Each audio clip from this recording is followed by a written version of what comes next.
Me llamo Beatriz y, a mis 34 años, jamás pensé que sería viuda.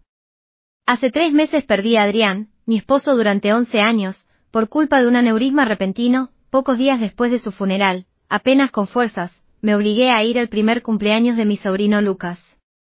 Fue allí donde mi hermana Carolina lanzó una bomba, anunció que Lucas en realidad era hijo de Adrián. Y para rematar, sacó un testamento frente a todos, reclamando la mitad de mi casa de $800.000, lo que ella no sabía, era porque yo apenas podía contener la risa. Si estás viendo esto y vienes de una familia donde el drama es parte del día a día, tómate un momento para darle like y suscribirte. Créeme, vas a querer saber cómo manejé lo que vino después. Conocí a Adrián hace 12 años, en una subasta benéfica para niños con cáncer. Yo estaba de voluntaria, organizando los artículos de la subasta silenciosa, cuando él superó todas las pujas por un cuadro que yo había estado admirando toda la noche, una acuarela del atardecer en el puerto de Barcelona. Los naranjas y violetas se mezclaban en el horizonte como fuego líquido. Cuando ganó, no se quedó con el cuadro.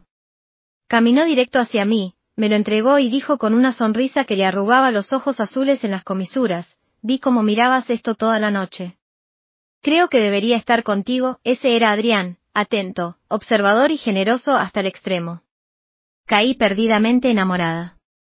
Nuestra primera cita fue al día siguiente, y parecía que nos conocíamos de toda la vida. Él era abogado corporativo, brillante pero humilde, el tipo de hombre que recordaba el nombre de los meseros y les hacía preguntas genuinas sobre sus vidas. 8 meses después, me pidió matrimonio en el puerto, con el mismo horizonte que aparecía en el cuadro que nos unió. Compramos nuestra casa victoriana en el barrio antiguo poco después de nuestro primer aniversario. Eran $800.000, una locura financiera, pero Adrián acababa de hacerse socio en su firma y yo estaba construyendo mi nombre como diseñadora de interiores. La casa necesitaba arreglos, pero tenía encanto, techos altos y un pequeño jardín donde yo imaginaba a nuestros futuros hijos jugando. Hijos que nunca llegaron, no por falta de intentos. Pasamos años planeando, haciendo tratamientos, sometiéndonos a pruebas médicas y procedimientos. 4 rondas de fecundación in vitro que vaciaron nuestros ahorros y nuestras fuerzas. Todavía recuerdo la última vez. El resultado negativo. El silencio en el coche de vuelta. La manera en que Adrián me tomó de la mano, sin decir nada, porque los dos sabíamos que aquel camino había terminado. Esa noche, en el columpio de nuestro porche, me dijo: podemos seguir teniendo una vida hermosa. Tú y yo. Eso es suficiente, y lo decía de verdad. Poco a poco reconstruimos nuestros sueños, viajamos, nos enfocamos en nuestras carreras, renovamos la casa habitación por habitación hasta convertirla en la joya que yo siempre había imaginado. Cuando lancé mi propio estudio de diseño, Adrián fue mi mayor apoyo. Nuestra vida era plena, distinta a lo que planeamos, pero feliz. Mi hermana menor, Carolina, siempre estuvo en la periferia de esa felicidad. 4 años más joven, con 30 años, había sido la hija rebelde de la familia. Mientras yo estudiaba y trabajaba para construir algo estable, ella saltaba de empleo en empleo y de relación en relación. Mis padres siempre se preocupaban por ella, lo que en la práctica significaba excusarla y rescatarla de sus problemas financieros una y otra vez. Nuestra relación era complicada desde la infancia. Carolina era indudablemente hermosa, con un encanto natural que atraía a la gente, pero siempre existía en ella una necesidad de competir conmigo. Si yo lograba algo, ella tenía que superarlo. Cuando empecé a salir con Adrián, de pronto le interesaban los estudiantes de Derecho. Cuando compramos nuestra casa, se quejó durante meses de su departamento hasta conseguir que mis padres la ayudaran a mudarse a un lugar mejor. Era agotador, pero Adrián siempre me recordaba: es tu única hermana. La familia es importante. Hace 2 años, Carolina comenzó a salir con Tomás, un bartender tatuado y motociclista que nunca le gustó a mis padres. Desde fuera, su relación parecía inestable, peleas dramáticas seguidas de reconciliaciones apasionadas. Y entonces llegó la sorpresa. En la cena de Acción de Gracias, justo el año antes de que Adrián muriera, Carolina anunció entre lágrimas que estaba embarazada. Nadie lo esperaba. Ella siempre había dicho que no quería hijos, incluso criticaba mi deseo de ser madre, diciendo que yo solo seguía expectativas sociales. Y ahí estaba, declarando entre sollozos que la vida le había dado un milagro. Sentí una punzada de celos. Después de todos mis fracasos y desilusiones, Ella conseguía accidentalmente lo que yo había anhelado con todo el corazón, pero reprimí mis sentimientos. Estaba feliz por ella y decidida a ser la mejor tía posible. Cuando nació Lucas, un bebé sano de casi 4 kilos, yo estuve en el hospital con flores y una manta tejida a mano que hice durante meses. Carolina, desde el principio, parecía rebasada por la maternidad. Me llamaba llorando por los cólicos de Lucas o por no poder dormir. Yo la ayudaba siempre que podía, incluso quedándome a dormir con el niño para que ella descansara. Adrián, en cambio, estaba más distante. Yo pensé que era porque nuestra infertilidad le hacía difícil encariñarse con un bebé que no era nuestro. Siempre fue amable cuando Carolina traía al niño, pero mantenía cierta distancia que nunca cuestioné, hasta que llegó ese terrible martes por la mañana. Adrián se quejó de un dolor de cabeza antes de salir a trabajar. Le sugerí que se quedara en casa, pero tenía una reunión importante con un cliente. Solo es una migraña, insistió, dándome un beso de despedida.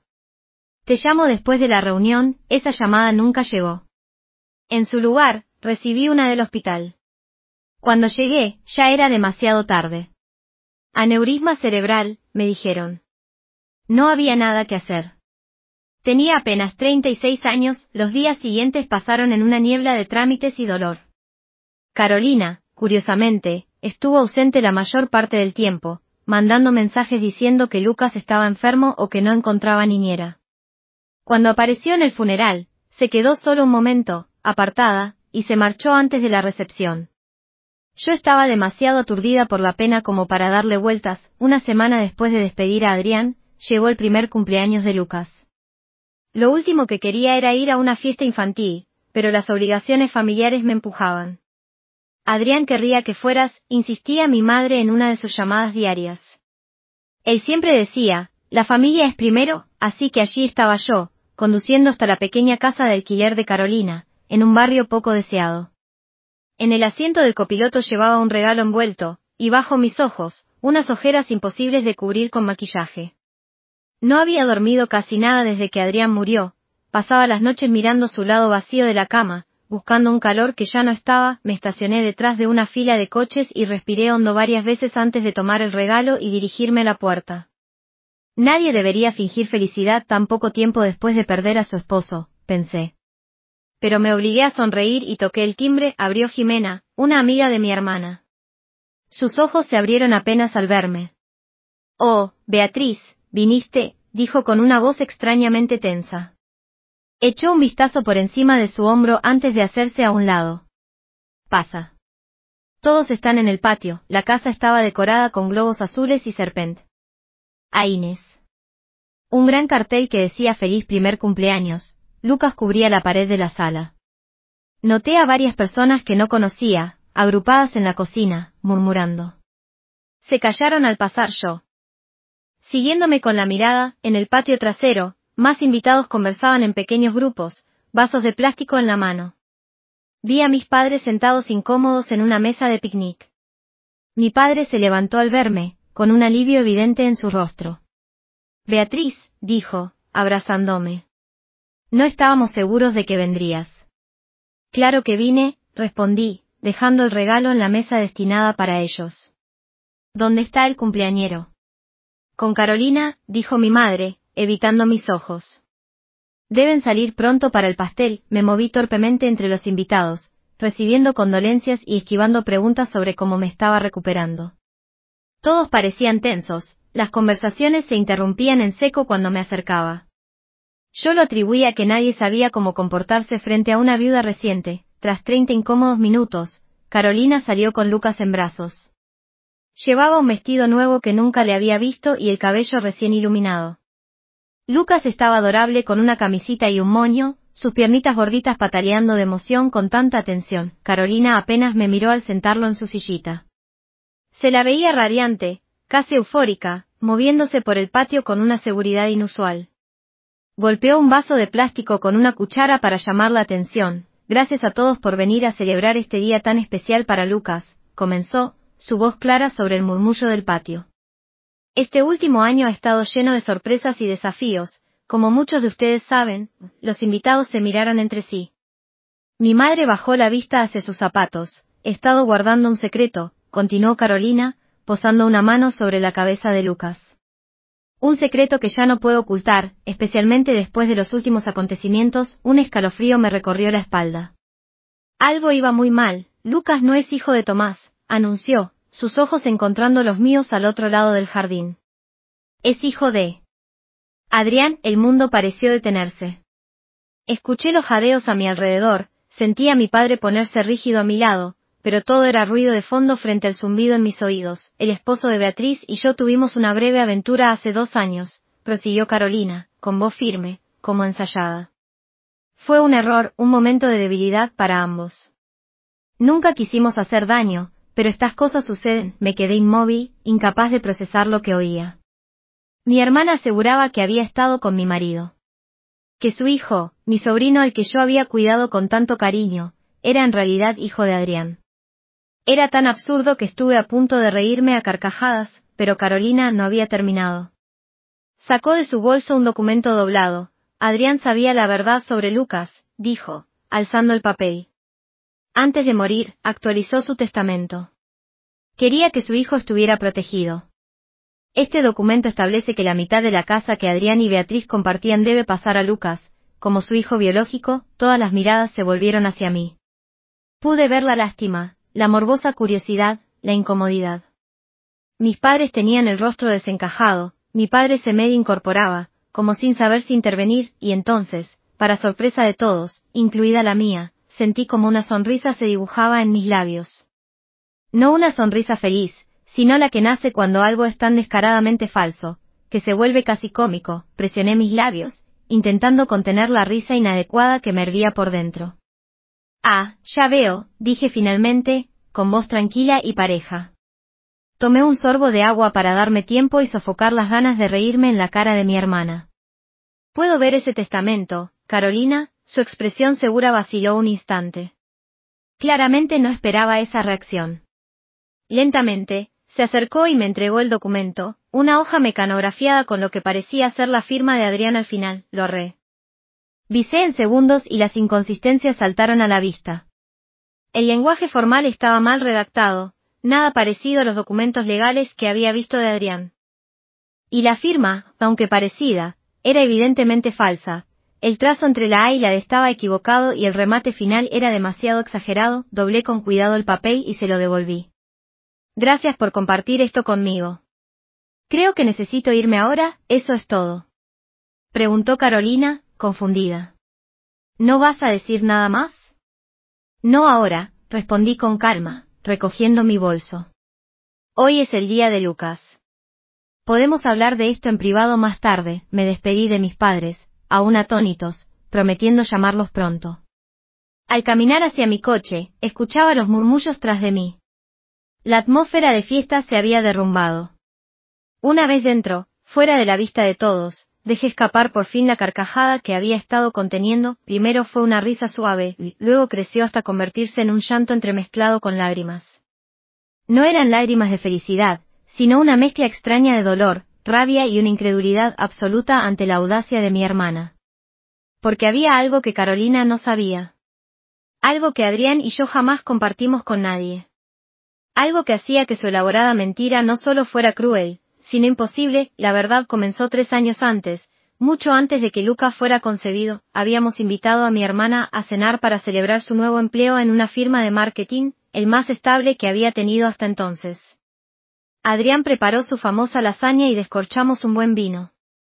Todo iba bien hasta que recibí una llamada de un cliente con una emergencia de diseño. La conversación se alargó 20 minutos, ayudándole a colgar unos cuadros. Cuando regresé al comedor, noté que el ambiente había cambiado. Adrián se veía incómodo, y Carolina estaba sentada mucho más cerca de él, con la mano en su brazo, riéndose de algo que yo no había escuchado. No pensé nada en ese momento. Carolina siempre había sido cariñosa, y el vino corría con abundancia, pero esa no. Al irnos a la cama, Adrián parecía inquieto. Hay algo que necesito decirte, me confesó, sentado en el borde de la cama. No quiero que esto cause problemas entre tú y tu hermana, pero tampoco quiero guardar secretos. Me explicó que, mientras yo estaba al teléfono, Carolina le había insinuado cosas. Comentarios inapropiados sobre lo afortunada que era yo de tenerlo, seguidos de una broma de que él merecía a alguien que lo valorara de verdad.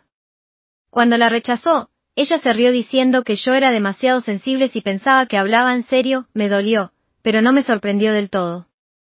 Carolina siempre cruzaba límites. Decidimos dejarlo pasar como un hecho aislado, un exceso de vino y su eterna competitividad. Pero no lo fue. Durante los meses siguientes, buscó maneras de rozarlo cuando yo no miraba, le mandó mensajes que bordeaban lo coqueteo y lo inapropiado, e incluso apareció en su oficina sin invitación, pidiéndole que la llevara a almorzar. Adrián siempre mantuvo distancia con firmeza y me contó todo inmediatamente. Después del incidente en la oficina, hablamos con mis padres. Fue un desastre. Dijeron que Adrián estaba malinterpretando gestos amistosos, que Carolina solo lo veía como un hermano. Mi madre, con buena intención pero pésimo juicio, incluso insinuó que quizá Adrián se sentía halagado y estaba exagerando. Esa misma noche, Adrián y yo tomamos una decisión: poner distancia. Rechazábamos invitaciones donde estuviera ella, evitábamos quedarnos a solas con Carolina, y Adrián incluso bloqueó su número después de que le enviara un mensaje sugestivo a medianoche, y entonces llegó el problema médico que lo cambió todo. Adrián llevaba semanas con molestias hasta que fue al urólogo. El diagnóstico: un varicocele, un problema en las venas que requería cirugía. La operación salió bien, pero el médico recomendó realizar una vasectomía en el mismo procedimiento. Dado el alcance de la intervención y el riesgo de recaída. Fue una decisión dura, especialmente después de nuestras luchas con la fertilidad, pero aceptamos que era lo mejor para su salud.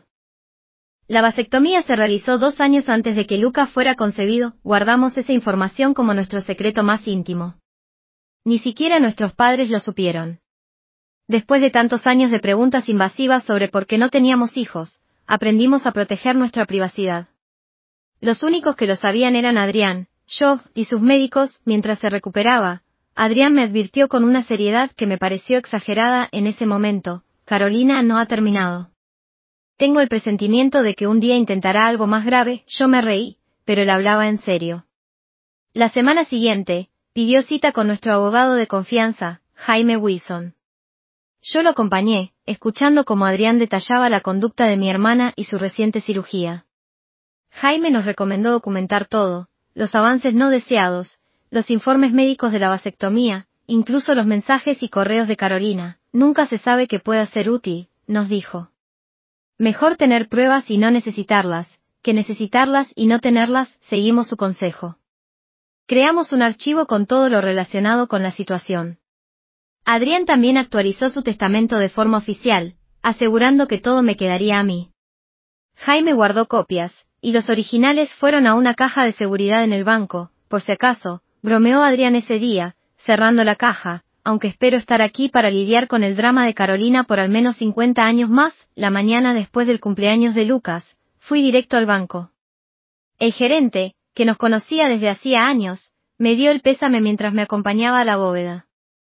En la pequeña sala de revisión abrí la caja que Adrián llamaba, en broma, nuestro kit contra desastres. Dentro encontré exactamente lo que necesitaba: el testamento legítimo, notariado y en regla, dejándome todo a mí, los registros médicos que detallaban la vasectomía, demostrando que biológicamente era imposible que Luca fuera su hijo, un diario en el que Adrián había registrado cada incidente con Carolina, con fechas, horas y citas exactas, copias impresas de los mensajes que ella le había mandado, una carta del abogado confirmando que había presenciado el testamento auténtico de Adrián y que estaba disponible para verificarlo, y al fondo, un sobresellado con mi nombre, escrito de puño y letra de Adrián.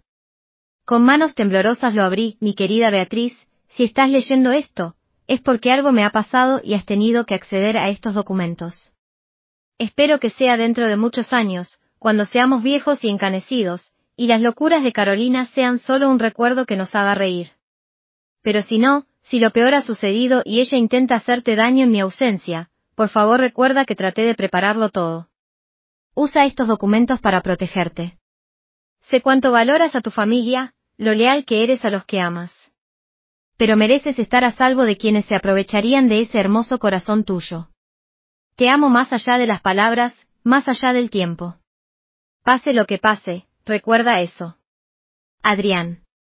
Las lágrimas me corrían por las mejillas al leer sus palabras. sintiendo su amor y protección alcanzándome incluso después de su muerte. Mi esposo, tan práctico y previsivo, había anticipado esto. Quizá no este escenario exacto, pero sí la posibilidad de que Carolina intentara aprovecharse de su ausencia. Guardé de nuevo todo en la caja, salvo lo que necesitaba, copias de los informes médicos, el testamento auténtico y algunas páginas del diario. Después llamé a Jaime Wilson y concerté una cita para esa misma tarde. Su despacho estaba en una antigua casona del centro, con ese aire de discreción y tradición. La recepcionista me reconoció enseguida y se levantó con gesto compasivo. Señora Preston, el señor Wilson la espera. Lamento mucho su pérdida, Jaime, ya en sus 60, con cabello plateado y gafas de lectura, se levantó de su escritorio al verme y me abrazó brevemente. Había sido mentor de Adrián en sus inicios, y su amistad continuó aún después de que mi esposo cambiara de firma. Beatriz, dijo, invitándome a sentar. Me devastó enterarme de lo de Adrián. Era de los buenos. Lo era, respondí, con la voz quebrada. Y parece que también tenía razón al prepararse para lo peor con mi hermana. Le conté lo ocurrido en la fiesta de cumpleaños y le mostré el supuesto testamento que Carolina había presentado. Jaime lo revisó, y a medida que lo hacía, su expresión se tornaba cada vez más grave. Esto es una falsificación bastante amateur, dijo al fin. El lenguaje está mal redactado, y la firma, aunque parecida, jamás resistiría a un análisis pericial. Pero el simple hecho de que haya creado esto ya es sumamente preocupante. Le mostré entonces los documentos de la caja de seguridad, los registros médicos que confirmaban la vasectomía de Alejandro, el testamento legítimo y el diario de Alejandro, donde llevaba anotado el comportamiento de Cassandra a lo largo de los años. Alejandro era meticuloso hasta el extremo, comentó Jaime mientras revisaba el material.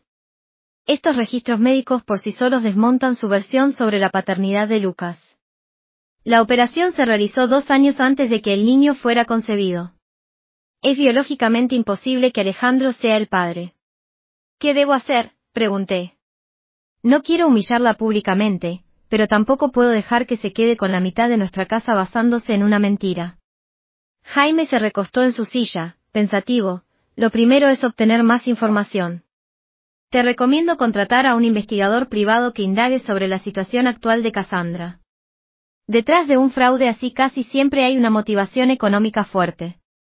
La gente rara vez intenta algo así sin presión financiera. Me habló de Francisco del Valle, un ex detective de policía que ahora trabajaba como investigador PR. Ibado para el bufete. Acepté, y Jaime lo llamó de inmediato para explicarle a grandes rasgos la situación. Francisco llegó 1 hora después, un hombre robusto, con acento marcado y una actitud directa, sin rodeos. Tomó notas detalladas mientras yo le relataba lo ocurrido, haciéndome preguntas muy concretas sobre la vida sentimental, laboral y económica de Cassandra. Entonces caí en la cuenta de lo poco que sabía en realidad sobre la vida actual de mi hermana. Desde el nacimiento de Lucas nos habíamos distanciado, y mis intentos de acercarme como tía siempre eran rechazados o, en el mejor de los casos, ignorados. Necesitaré unos días, dijo al terminar. Mi primera línea de investigación será su situación financiera y la relación con el verdadero padre del niño. ¿Hay algo más que puedas contarme sobre él? Compartí lo poco que sabía de Tomás, el camarero con el que Cassandra salía cuando quedó embarazada. Solo lo había visto unas pocas veces, y nunca mostró interés en las reuniones familiares. Lo último que supe era que seguían juntos, aunque ella ya casi no lo mencionaba. Le conté también que no estuvo en la fiesta de cumpleaños, algo que me había parecido extraño viniendo del padre del niño. Francisco asintió, apuntando en su libreta. Ese es un buen punto de partida. Me pondré en contacto pronto. 3 días después me llamó para una reunión en la oficina de Jaime. Cuando llegué, los encontré revisando documentos esparcidos por la mesa de juntas. Señora Pérez, comenzó Francisco una vez sentados, he encontrado información preocupante sobre la situación de su hermana. De acuerdo con su investigación, Cassandra estaba al borde del colapso económico. Arrastraba más de $75.000 en deudas, repartidos en tarjetas de crédito, préstamos personales y gastos médicos de Lucas, que había necesitado una cirugía por un defecto cardíaco poco después de nacer. Su historial real crediticio era desastroso, y en el último mes le habían rechazado 3 solicitudes de préstamos. Además, está a punto de ser desalojada, añadió Francisco. deslizándome un documento. Este es el aviso que presentó su arrendador la semana pasada. Tiene hasta fin de mes para pagar 4 meses de alquiler atrasado o abandonar la vivienda. En cuanto a Tomás, había abandonado a Cassandra y a Lucas poco después del nacimiento, mudándose a otra ciudad con una nueva pareja. Apenas enviaba $200 mensuales en concepto de manutención, y eso de manera irregular. También encontré esto, dijo Francisco, mostrando unas impresiones de mensajes de texto. Lleva semanas contándole a sus amigas sus planes de reclamar parte de tu casa. Eran conversaciones con Jimena, la mujer que me abrió la puerta en la fiesta. Los mensajes eran demoledores. La muerte de Alejandro es horrible, pero tal vez por fin sea mi oportunidad de conseguir lo que merezco. Esa casa vale al menos 800.000 ahora. Si juego bien mis cartas, tendré un buen colchón para Lucas y para mí. El testamento casi está listo. Mi amigo David es un crack con Photoshop y encontró una muestra de la firma de Alejandro en una subasta benéfica. Parece totalmente real. Brígida siempre fue la hija dorada. Ya es hora de que yo también tenga mi parte. Ella tuvo 11 años con un gran hombre. Lo mínimo que puede hacer ahora es compartir la riqueza. Me sentí físicamente enferma al leer la frialdad calculada de las palabras de mi hermana. No era simple oportunismo, era un fraude premeditado, diseñado para aprovecharse de mi dolor. Hay más, dijo Francisco en tono serio. Hice una verificación de antecedentes de Tomás Martín, el verdadero padre. Tiene historial de violencia doméstica en una relación anterior y actualmente enfrenta una orden de arresto por no pagar la manutención de otro hijo en otra ciudad. No es alguien que quiera cerca de tu sobrino. Me quedé en silencio, aturdida. Mi hermana no estaba solo desesperada, estaba dispuesta a destruir la reputación de Alejandro Iñiguez. Entró matrimonio para salir de sus problemas financieros. Y su elección de pareja ponía a Lucas en una situación potencialmente peligrosa. ¿Qué hago con todo esto?, pregunté, mirando a Jaime y a Francisco. No puedo exponerlo públicamente. Lucas es inocente en todo esto. Sigue siendo mi sobrino. Jaime se quitó las gafas, frotándose el puente de la nariz. Tienes varias opciones, Brígida. Podemos presentar cargos contra Cassandra por intento de fraude y falsificación. Eso probablemente le acarrearía consecuencias penales, incluso prisión, dado el monto involucrado. Continuó, al ver mi angustia, podemos manejarlo en privado. Enfrentarla con las pruebas, exigirle que retire sus reclamos y buscar un acuerdo que te proteja a ti y también al niño. Salí de la reunión con el corazón encogido y una carpeta llena de pruebas. Esa misma noche llamé a mi terapeuta, la doctora Laura Chen, con quien había estado trabajando desde la muerte de Alejandro, y pedí una sesión de urgencia en su consultorio tranquilo, lleno de plantas. Descargué toda la situación. Estoy tan furiosa que apenas puedo pensar con claridad, confesé. Pero Lucas es solo un bebé. Nada de esto es su culpa. Y a pesar de todo, Cassandra sigue siendo mi hermana. La doctora Chen escuchó con atención, haciendo preguntas puntuales sobre nuestra relación a lo largo de los años. Por lo que cuentas, este patrón de competencia y manipulación viene desde la infancia, observó. La situación actual es solo una escalada, no una excepción. ¿Qué harías tú?, pregunté con desesperación. No puedo decirte qué decisión tomar, respondió con calma, pero si puedo decirte algo, la compasión no significa permitir que te conviertan en víctima. Puede ser bondadosa y, al mismo tiempo, establecer límites claros y consecuencias. Tras reflexionar mucho, decidí un rumbo. Confrontaría a Cassandra en privado, con todas las pruebas sobre la mesa.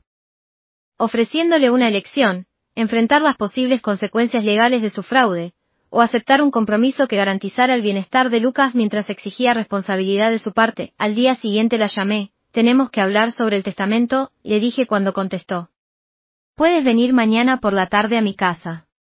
Solo tú, sin Lucas. Sabía que terminarías entrando en razón, respondió con una satisfacción apenas disimulada.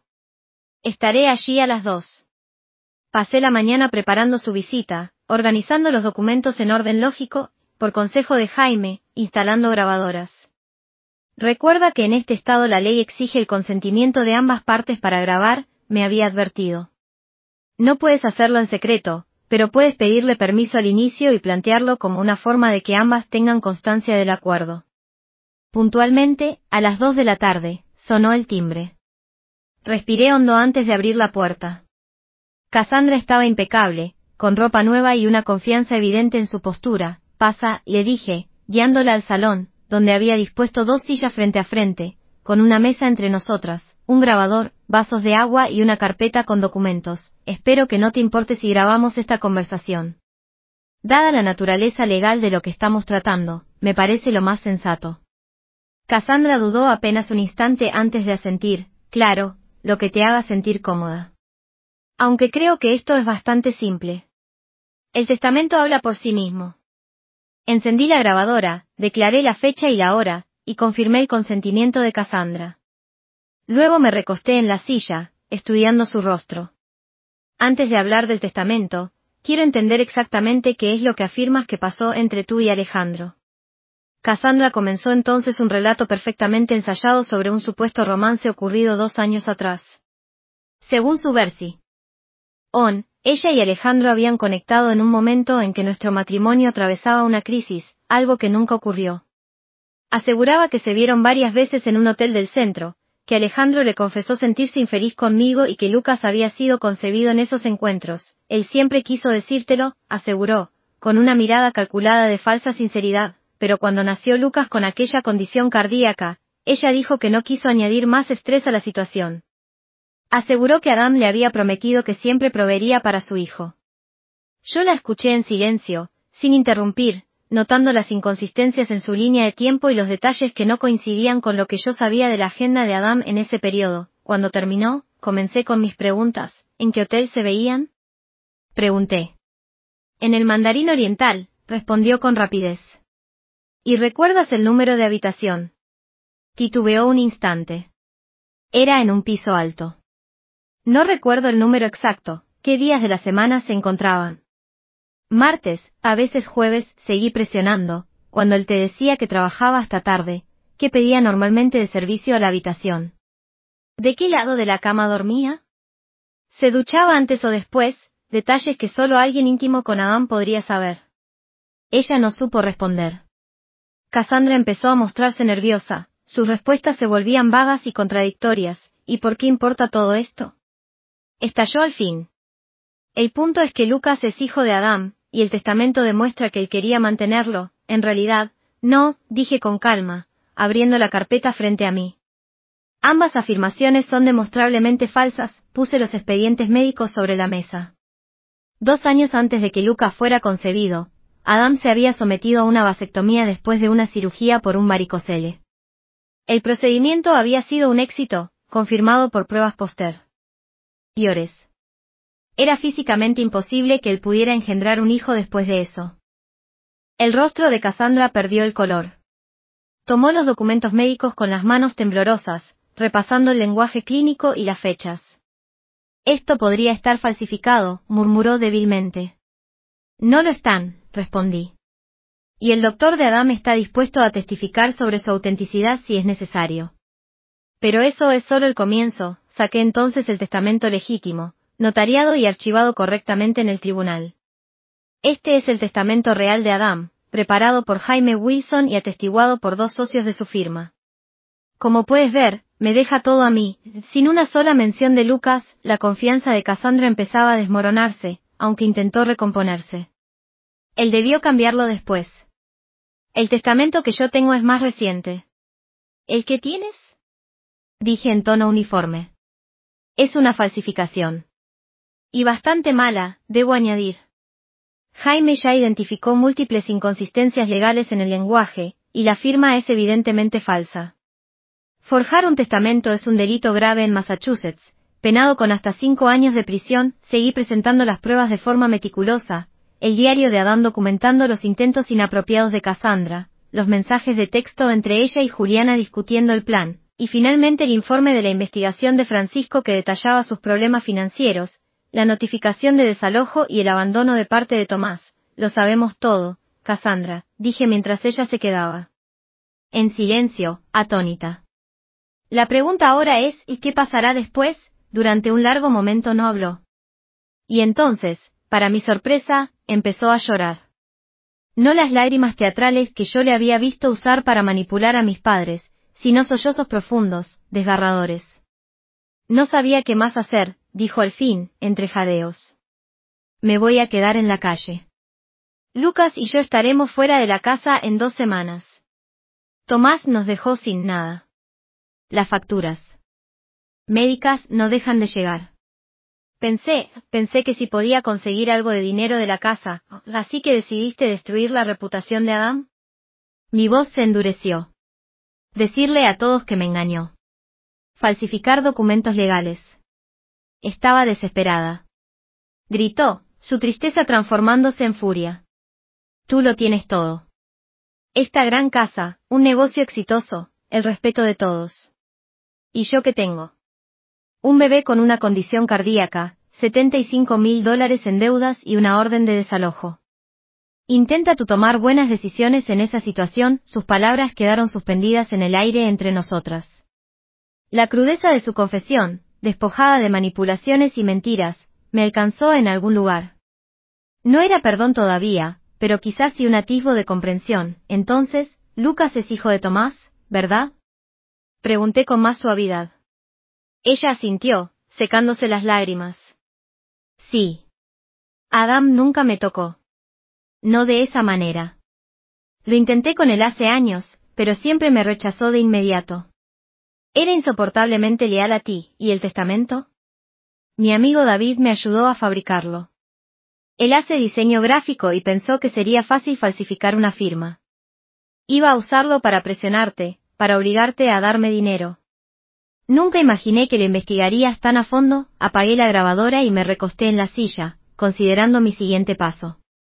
Cassandra me observaba nerviosa, esperando lo peor. Podría presentar cargos, dije finalmente. Lo que hiciste fue ilegal, además de cruel y calculado. Ella bajó la cabeza, miserable. Lo sé, pero eso lastimaría a Lucas. Y a pesar de todo, continué, él sigue siendo mi sobrino. Lo amo. Me incliné hacia adelante, asegurándome de que me mirara directo a los ojos. Así que esto es lo que va a pasar. Vas a decirle la verdad a todos. Que mentiste sobre el supuesto romance, que Lucas no es hijo de Adam, y que falsificaste el testamento. Pedirás disculpas públicamente, a mí y a la memoria de Adam, ¿y después qué? Preguntó con voz débil. De todos modos seremos desalojados. Aún no termino, respondí. A cambio de tu confesión completa y de un acuerdo legal donde te comprometas a no volver a intentar algo así, yo te ayudaré. No dándote la mitad de mi casa, sino creando un fondo fiduciario para la educación y necesidades médicas de Lucas, y ayudándote a encontrar una vivienda estable. Sus ojos se abrieron con asombro. ¿Por qué harías eso después de lo que te hice? No por ti, dije con sinceridad. Por Lucas. Y porque sé que Adam querría que ayudara a su sobrino, incluso si la madre de ese niño intentó destruir su memoria, habrá condiciones, continué. Entrarás a terapia y asesoría financiera. Mantendrás un empleo estable, y me permitirás formar parte de la vida de Lucas para asegurarme de que esté bien cuidado. Si violas cualquiera de esas condiciones, el apoyo terminará de inmediato. Cassandra guardó silencio durante un largo rato, procesando todo. No merezco tu ayuda, dijo al fin. No, no la mereces, asentí. Pero Lucas sí merece un hogar estable y atención médica. Y yo merezco que la memoria de mi esposo permanezca intacta. Esta solución nos da a ambas lo que necesitamos. Después de discutir los detalles, Cassandra aceptó mis condiciones. Nos reuniríamos con Jaime al día siguiente para formalizar el acuerdo, y ella haría su confesión pública en la cena familiar del siguiente fin de semana. Al despedirla, se detuvo en la puerta. De verdad lo siento, Beatriz. He sentido celos de ti toda mi vida. Siempre parecía que todo te salía fácil. Nada en mi vida ha sido fácil, respondí. Simplemente nunca te molestaste en mirar más allá de la superficie. Tal vez sea hora de que empieces. La cena familiar que organicé para el sábado por la noche fue tensa desde el principio. Mis padres llegaron temprano, mi madre trayendo su famosa lasaña como ofrenda de paz. No sé de qué se trata todo esto, dijo mientras dejaba el plato en mi mesa. Pero Cassandra ha estado llamándonos entre lágrimas, diciendo que la estás obligando a asistir a una especie de reunión familiar. Espera a que todos estén aquí, respondí, sirviéndole una copa de vino. Esto se tiene que hablar una sola vez, con todos presentes. Para las 7 ya estábamos sentados alrededor de mi mesa del comedor, mis padres, Cassandra, y Lucas, que se había quedado con una niñera, y yo. Siguiendo el consejo de Javier, había puesto una pequeña grabadora en el centro de la mesa. Gracias a todos por venir, empecé, explicando lo de la grabación. Le he pedido a Cassandra que comparta algo importante con ustedes. Cassandra, mi hermana, se veía pálida e incómoda, sin rastro de la seguridad que solía mostrar. Bajó la mirada hacia el plato y habló casi en un susurro. Mentí sobre que Lucas fuera hijo de Adrián, confesó. Adrián y yo nunca tuvimos una aventura. Lucas es hijo de Tomás, y la herencia que mostré en la fiesta de cumpleaños era falsa. La falsifiqué yo. Mis padres la miraron horrorizados. ¿Pero por qué harías algo así?, preguntó mi padre, indignado. ¿Tienes idea de lo que esa mentira significó para tu hermana, para la reputación de Adrián? Cassandra empezó a explicar su situación financiera desesperada, las deudas que crecían, el abandono de Tomás, la amenaza de desalojo. Su voz fue ganando fuerza a medida que relataba todo. Noté cómo la expresión de mi madre cambiaba de la sorpresa a la compasión. «Ay, hija», dijo al terminar. «¿Por qué no viniste a pedirnos ayuda? ¿No necesitabas inventar esas mentiras tan terribles? ¿Me habrían dado $400.000? Preguntó Cassandra, directa. Porque eso era lo que yo habría obtenido si mi plan funcionaba, la mitad del valor de la casa de Beatriz. Por supuesto que no podíamos darte tanto dinero, respondió mi padre. Pero al menos podríamos haberte ayudado con el alquiler, aunque fuera temporalmente. En lugar de eso, intentaste estafar a tu propia hermana mientras estaba de luto por su marido. Lo sé, estuvo mal, admitió Cassandra. Beatriz ya me lo dejó claro. Tiene pruebas suficientes para denunciarme si quisiera. Mi madre me miró alarmada. No harías eso con tu propia hermana, ¿verdad, Beatriz? Sentí una punzada de frustración ante su defensa inmediata de Cassandra, incluso ahora. Podría hacerlo, dije con firmeza. Lo que hizo no solo fue inmoral, fue ilegal. Falsificación y fraude son delitos graves, pero es tu hermana, insistió mi madre. Y además tiene a Lucas. Yo también soy familia, repliqué, alzando un poco la voz. También soy tu hija. La que acaba de perder a su esposo y tuvo que defender su memoria de acusaciones falsas de infidelidad. ¿Dónde estuvo tu preocupación por mí en todo esto? Mi padre se removió incómodo en la silla. Claro que nos importas, Beatriz. Pero Cassandra siempre ha necesitado más ayuda, más guía, ¿y de quién es la culpa?, pregunté. Han pasado la vida rescatándola de sus malas decisiones.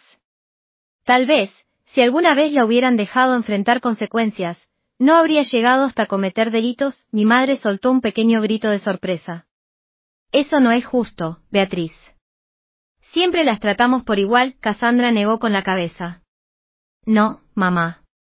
No es cierto. Beatriz tiene razón. Siempre me excusabas, siempre encontrabas la forma de arreglar mis errores. Eso no me ayudó, solo me hizo pensar que podía hacer lo que quisiera sin consecuencias. Mis padres se quedaron atónitos. Quizás por primera vez, Cassandra asumía su responsabilidad en lugar de culpar a otros. ¿Y ahora qué pasa?, preguntó mi padre, mirando de una a otra. ¿Va Cassandra a la cárcel? No, respondí. He decidido no presentar cargos, pero bajo ciertas condiciones. Expliqué el acuerdo que Cassandra y yo habíamos hecho con ayuda de Javier, un fideicomiso para Lucas, terapia obligatoria, asesoría financiera y un empleo estable. Eso es muy generoso, dijo mi padre, aliviado. Especialmente después de lo que hizo, es más que generoso, admitió Cassandra en voz baja.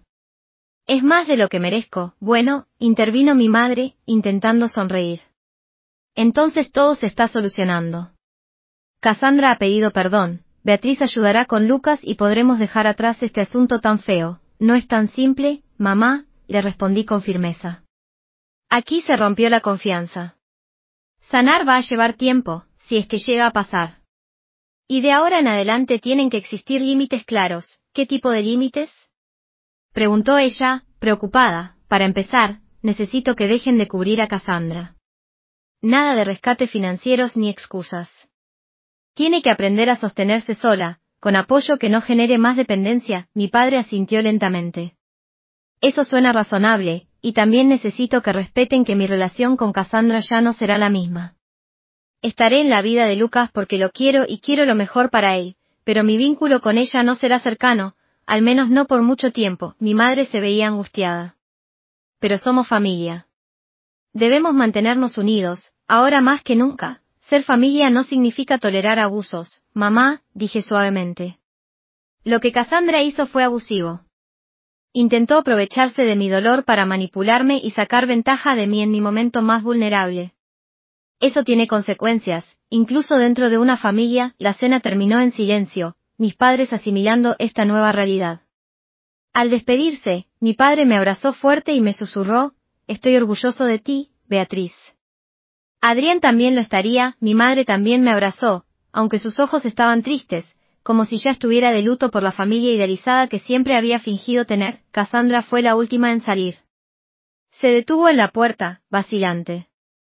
Lo siento de verdad, dijo una vez más. No solo por el testamento y las mentiras, sino por todo. Por los años de competencia y celos, por no haber sido la hermana que merecías. Lo sé, respondí. Y espero que la terapia te ayude a entender por qué tomaste esas decisiones. Lucas merece una madre sana y honesta. ¿Crees que algún día me perdonarás? Preguntó. Pensé con cuidado antes de contestar. No lo sé, admití con sinceridad. Pero estoy dispuesta a ver a dónde nos lleva este nuevo camino. Por Lucas, y quizá algún día, por nosotras también. El regreso en coche con mis padres fue silencioso, cada uno perdido en sus pensamientos. Sabía algo con certeza, nuestra familia nunca volvería a ser la misma. Pero tal vez, con el tiempo, podría transformarse en algo más sano, construido sobre la honestidad y no sobre ilusiones. Un año después de la muerte de Adrián, estaba en nuestro jardín, viendo cómo los bulbos de primavera rompían la tierra. Los narcisos que le había plantado el otoño anterior estallaban en un amarillo vibrante contra el césped verde recién nacido. Sentí un nudo agridulce al verlos, sabiendo que los había puesto con la esperanza de verlos florecer. Mucho había cambiado en ese año. El fideicomiso para Lucas ya estaba establecido y cubría sus necesidades médicas. Su corazón, aunque aún vigilado, respondía bien al tratamiento y él crecía como un niño alegre y curioso. Cassandra había sorprendido a todos cumpliendo con las condiciones del acuerdo.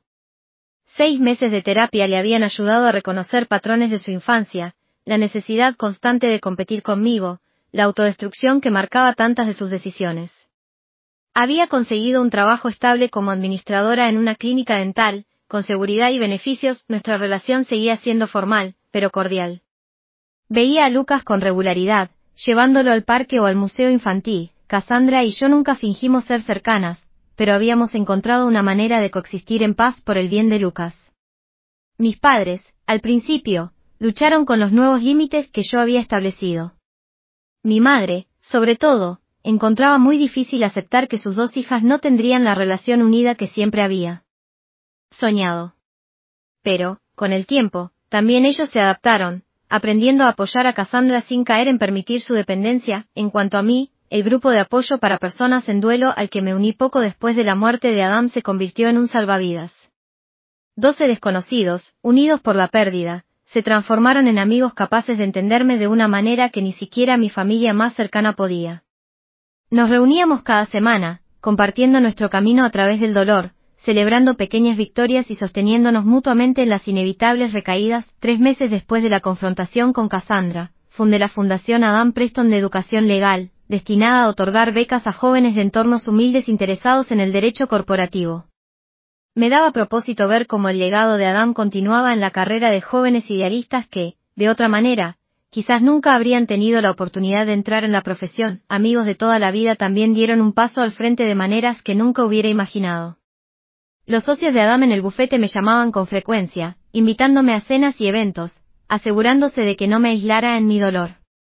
Mi antigua compañera de universidad, Sofía, volaba desde Madrid cada mes solo para pasar un fin de semana conmigo, a veces sin hacer nada más que ver películas y pedir comida a domicilio. Y luego estaba Miguel.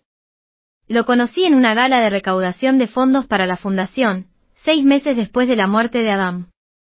Era profesor de ética en la universidad. Reflexivo, amable, con un humor tranquilo que, en ciertos momentos, me recordaba a Adam.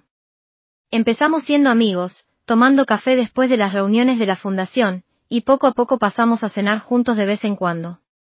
Era distinto de lo que tuve con Adam, como debía ser. Miguel entendía que Adam siempre formaría parte de mi vida, y que amar de nuevo no significaba reemplazar lo que vino antes. Íbamos despacio, ambos cautelosos, pero con esperanza. De pie en el jardín una mañana de primavera, reflexioné sobre todo lo que Adam me había enseñado. No solo durante los años que compartimos, sino incluso después de su partida. Su previsión al preparar aquellos documentos me había protegido en mi momento más vulnerable.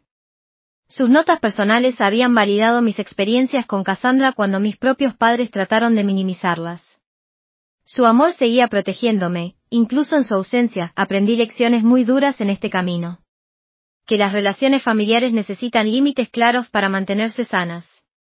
Que la documentación no es solo una precaución legal, sino a veces una necesidad emocional. Que perdonar no significa olvidar ni permitir que los patrones dañinos continúen. Que, a veces, son justamente las personas de quienes esperábamos protección las que terminan siendo de quienes necesitamos protegernos, pero también descubrí mi propia fortaleza.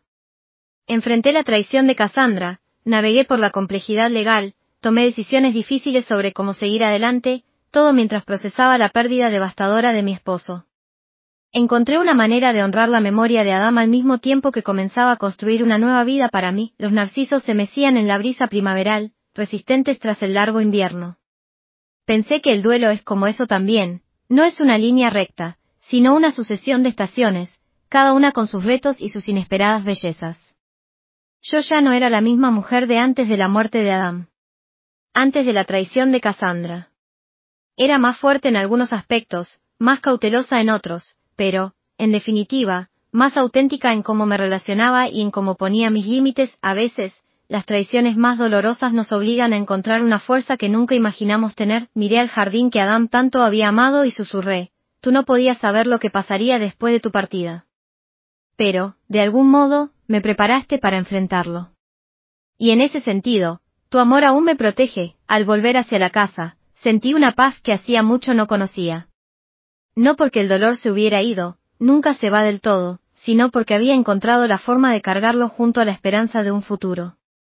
Ese fue el regalo que Adam me dejó, enseñarme que el amor perdura incluso cuando la persona ya no está, y que la preparación y la honestidad son actos de profundo cuidado. Si pudiera compartir una sola lección con cualquiera que enfrente una traición dentro de su familia, sería esta: protéganse. Con documentos y con límites claros.